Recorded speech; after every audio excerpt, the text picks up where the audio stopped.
Wallahi, and I'll just end with this. When I was in Mauritania, and I lived with Bedouin, one night we were with one of the scholars there. And this is a true story. I have several witnesses to this story. One of them is Ibrahim Oseifo, for people that know him. But it's a story that some people might find hard to believe. But this is a story that happened to me, so I'm not relating it from a book.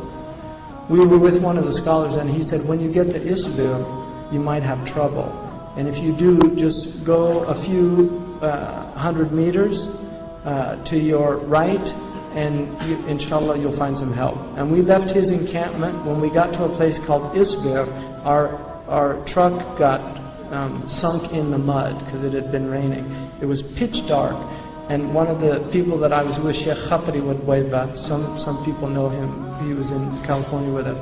He said, Subhanallah, Murat Ahmed Fal, there's like kashf from him. He said, if you have trouble at Isbir, then go. And so we did exactly what we said. We came to a Bedouin tent, and there was a Bedouin man there. This was probably about 10:30, 11 o'clock at night. He went and he took a sheep and he slaughtered it and cooked it for us.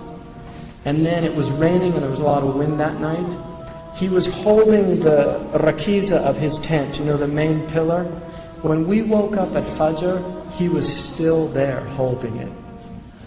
He had spent the whole night holding that pillar up because he didn't want it to fall on us. That is karam. And karam and karama are related. Generosity and dignity. And some of the most generous people I've ever experienced in my life are poor people. And we do them a grave injustice by not looking to their needs. Jazakumullah khairan.